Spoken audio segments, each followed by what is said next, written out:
Laporan Mingguan Pembangunan Keluarga Semester Ketiga disediakan oleh Nur Syazwani binti Nur Sayuki, nombor metrik 281914 kepada Jurulatih Encik Nasrul Hadi bin Ahmad Syukri. Minggu pertama, aktiviti suakenal di antara jurulatih dan para pelajar. Yang kedua ialah perbincangan aktiviti kumpulan ataupun individu. Yang ketiga ialah membincangkan pelajaran ataupun subtopik yang akan diambil sepanjang semester ketiga, iaitu pertama, tanggungjawab ibu bapa, kedua, keluarga atau kerja, ketiga, gaya keibubapaan, keempat, kebapaan dan keibuan, dan akhir sekali ialah pengurusan stres. Seterusnya, pelajar menjalankan aktiviti di mana pelajar dipecahkan kepada beberapa kumpulan baru dan diminta untuk membentuk family tree. Dalam tugasan tersebut, pelajar hendaklah melantik seorang ibu, bapa dan anak. Pelajar juga diminta untuk membentangkan family tree yang telah disiapkan. Akhir sekali, perbincangan JKSK dan pelantikan jawatan baru bagi semester yang ketiga. Minggu kedua, perbincangan mengenai aktiviti minggu pertama.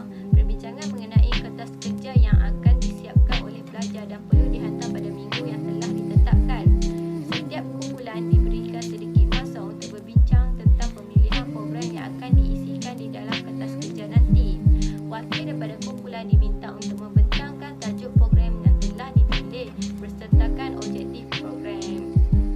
Seterusnya, menjalani aktiviti uji minda keluarga UUM. Dalam aktiviti ini, wakil pelajar diminta untuk menyelesaikan masalah dan situasi yang telah diberikan mengikut langkah. Akhir sekali ialah menjalani aktiviti multi-intelligence. Pelajar diminta untuk menonton sebuah video di YouTube. Seterusnya, setiap keluarga diminta untuk berbincang dan kenal pasti jenis intelijen yang dimiliki oleh setiap ahli keluarga. Pelajar juga diminta untuk menyiapkan tugasan tersebut menggunakan slide PowerPoint dan memuat naik aktiviti tersebut ke dalam Google Classroom. Minggu ketiga. Pada minggu ketiga, kami menjalankan pertandingan berpidato antara keluarga. Setiap keluarga diminta untuk menghantar 2 orang pelajar sebagai wakil untuk sesi berpidato. Setiap wakil diberi masa 2 minit untuk berpidato. Pelajar akan berpidato mengikut gambar dan situasi yang diberikan oleh jurulatih. Terdapat 3 pusingan di mana setiap pusingan pelajar diminta untuk mengundi keluarga yang terbaik.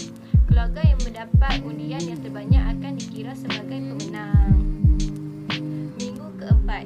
Pada minggu keempat, pelajar diminta untuk menyediakan sebuah video di mana cara-cara untuk menghasilkan sarapan sihat bagi seisi keluarga. Video tersebut juga hendaklah dimasukkan ke dalam Google Classroom. Yang kedua ialah menjalankan aktiviti kita sekeluarga, iaitu terazihan di mana pelajar mestilah mencari benda yang berkaitan dengan soalan dan selfiekan gambar bersama dengan benda tersebut sebagai bukti jawapan. Pelajar juga diminta untuk menyediakan slide PowerPoint berkenaan dengan aktiviti kita sekeluarga dan diminta untuk memuat naik hasil kerja tersebut ke dalam Google Classroom. Seterusnya, aktiviti ini dijalankan bagi meningkatkan penglihatan, pendengaran, daya sentuh, bau, rasa, perlakuan dan penakbulan. Akhir sekali, pada minggu ini juga pelajar diminta untuk memuat naik video TikTok mengenai family interview dan tugasan kertas kerja yang telah dipilih oleh setiap keluarga. Minggu kelima. Pada minggu kelima, jurulatih telah mengumumkan pemenang bagi video sarapan yang mengikut kriteria. Seterusnya ialah kami berbincangkan tentang tanggungjawab ibu dan bapa. Pelajar juga diminta untuk menyiapkan slide PowerPoint di mana membincangkan tentang kenangan manis dan pahit, aktiviti kemahiran berfikir aras tinggi dan akhir sekali parenting skill yang dimiliki oleh ibu dan bapa. Seterusnya, pelajar juga diminta untuk memuat naik tugasan tersebut ke dalam Google Classroom. Minggu keenam. Pada minggu keenam, pelajar diminta untuk menghadiri webinar Kasih Keramat Sejati. Disebabkan program tersebut diadakan sewaktu kelas kokurikulum, pelajar diminta untuk menyediakan pengisian program tersebut dengan menggunakan slide PowerPoint. Tugasan tersebut mestilah dimuat naik ke dalam Google Classroom dan dikira sebagai markah aktiviti. Pada minggu ini juga, pelajar diminta untuk memuat naik tugasan berkaitan ulasan buku atau filem ke dalam Google Classroom. Penyediaan ulasan ini mestilah disiapkan dalam keadaan